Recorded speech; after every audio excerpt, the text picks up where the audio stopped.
السلام عليكم، مرحبا بكم في فيديو جديد. حنا دابا في هاد الوقيته هادي كاين البارد شويه وضروري ملي كتسمع الاذان كيخصك تنوض توضا باش تصلي. وفي هاد البرد هذا كيجيك الشيطان كيبغي يعكزك، وخصوصا في الوضوء تيقول لك دابا البارد والماء بارد.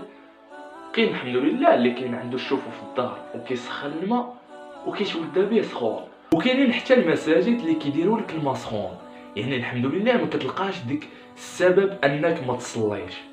ولكن بعض المرات ما كتلقاش الماء سخون، وهنا كضطر غتوضا بالماء بارد. وخا الشيطان كيبغي يعكزك كيقول لا خاصني نتوضا باش غنصلي، وكتنوض وكتوضا باش كتصلي. ولكن بلاتي اجي نعرفوا بعض الفضائل الوضوء. هاد العباده ديال الوضوء نعرفوا غير واحد الفضائل ديالها، وشحال الاجر كناخذوا ملي كنتوضاو. وغندوزو دابا للحديث النبي صلى الله عليه وسلم اللي قال فيه عن ابي هريره رضي الله عنه عن رسول الله صلى الله عليه وسلم قال: اذا توضا العبد المسلم او المؤمن فغسل وجهه خرج من وجهه كل خطيئة نظر إليها بعينيه مع الماء أو مع آخر قطر الماء. فإذا غسل يديه خرج من يديه كل خطيئة كان بطشتها يداه مع الماء أو مع آخر قطر الماء. فإذا غسل رجليه خرجت كل خطيئة مشتها رجلاه مع الماء أو مع آخر قطر الماء حتى يخرج نقيا من الذنوب. رواه مسلم. شو سبحان الله العظيم، انت حنا مازال ما صليناش، حنا هي في الوضوء ربي سبحانه وتعالى كيغفر لك ذنوب الصغائر كيغفرهم الله سبحانه وتعالى هي في الوضوء. اسمع مزيان عاوتاني هذا الحديث هذا النبي صلى الله عليه وسلم.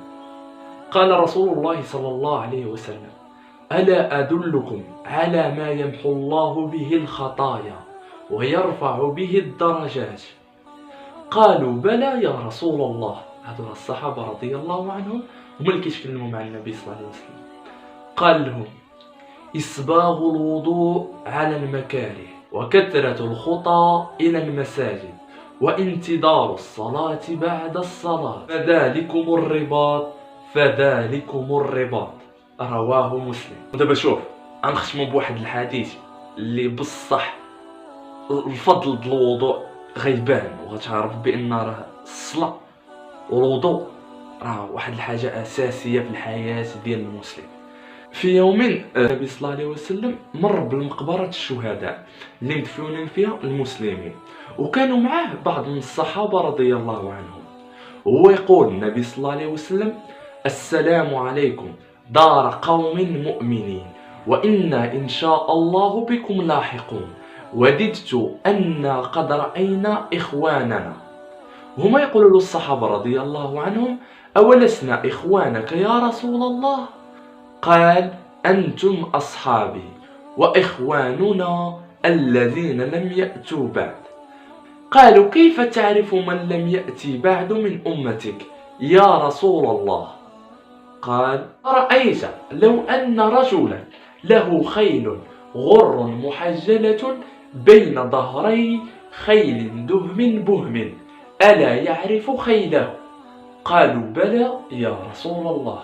قال: فإنهم يأتون غرا محجلين من الوضوء وأنا فرطهم على الحوض. يعني شي واحد عنده الخيل ديالو، هذيك الخيل ديالو فيها هذيك الطبعه البيضاء هنايا، الغر هي ديك الطبعه البيضاء، المحجله هي اللي فيها في الرجلين ديالها عاوتاني ديك الرشمه البيضاء. واش ما غيعرفش الخيل ديالو في وسط خيل دهم بهم، يعني كلهم كحلين؟ قالوا: بلى يا رسول الله. هنا شوف الفضل ديال الوضوء باين، العباده الاجر في هذا الحديث هذا. النبي صلى الله عليه وسلم كيقول لنا باش نعرفكم خصكم توضا. الاثر ديال الوضوء وباش نتعرفوا يوم القيامه. الانسان اللي ما تيصليش عميت. شوف هي الوضوء، حنا ما تنهضروش على الصلاه، تنهضروا على الوضوء. بعض فضائل الوضوء هي الفضل ان شاء الله يا ربي تثبتنا وترزقنا الثبات، ويا ربي اغفر لنا وللمؤمنين والمؤمنات جميعا. نتمنى يعجبكم الفيديو، نتمنى تستافدوا. ما تنساش تبارطاجي معايا لان الدال على الخير كفاعله. ما تنساش دوز عندي الانستغرام وفيسبوك، كندير شي حاجه مزيونه. السلام عليكم.